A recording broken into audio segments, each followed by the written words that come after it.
Onlarda qeyri-adi zeka var idi. Qeyri-adi. Qeyri-adi. Şeyh İslam İbn Teymiyyə, onun məxsus həyat tarixi gələcək. Dəhşətə gələcəsi ki, belə insan mümkündür, belə olub tarixdə. Heç birisi Şeyh İslam İbn Teymiyyə, Şeyh İslam ləqəbini kim verib? Düşmənləri, müxalifləri. Deməli, öz fətavasında, Kubrada, müxaliflərə rədd vermək üçün onların əqidələrini başdan ayağa danışıb, hamısının. Danışandan sonra başlayıb neynəməyə? Cavab və rəddi verməyə. Hər kəs öz əqidəsini tam mükəmməl bir şəkildə onun kitabında tapıb. Deyiblər ki, bu İslamın şeyxidir. Yəni, bütün müxaliflər özlərini orada tapıblar. Bizim bütün inancımızı bilir, əqidəmizi, şübhələrimizi, dəlillərimizi, subutlarımızı. Bu neynir? Bu hardan bilir? Bu hardan bilir bu şeylər? Yəni, ayə. Şeyh İslam İbn Teymiyyə sual verəndə elə bir ki, kitabxanada rəfdən bir kitab çıxardıb sənə verən kimi sinəsindən tökürdü bir-bir. Ayətləri, hədisləri, misalları, tarixdəki olan gedişatı. Həmin bizim qəhrəmanımız Şə'bi bir dəfə İbn Omar onun dərsinin yanından keçir. Küfə məscidindən. Məscid ağzına kimi dolu. Deyir ki, İbn Omar girdi məscidin içinə.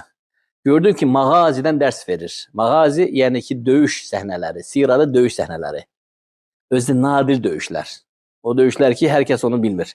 Deyir, vallahi o döyüşlərdə özüm iştirak eləmişəm.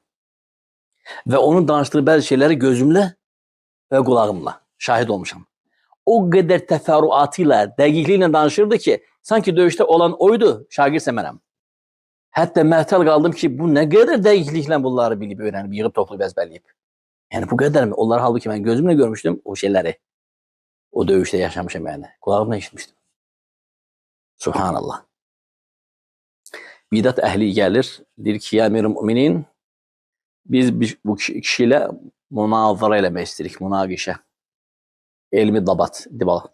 Və özlərine çoxlu kitablar gətiriblər. Abdülməlik ibn Marwan deyir ki, bunlarla debata gir. Bir şərtlə, ya əmir-i müminin, qəndilləri söndürürük, bizim dildə lampaları. Ondan sonra debata da giririk. Bidat əhli deyir ki, qaranlıqda bizim gözümüz görməyəcək. Deyir, elə mənə o lazımdır.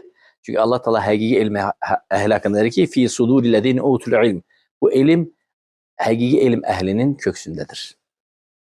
Deyir, işıqlar sönəndən sonra onlar kitabları heç nə görməyəcəklər. Kitablardan heç nə görə bilməyəcəklər. Onların topladığı bütün şübhələr, cavablarla bərabər mənim köksümdədir. İndi gəlin debat edək.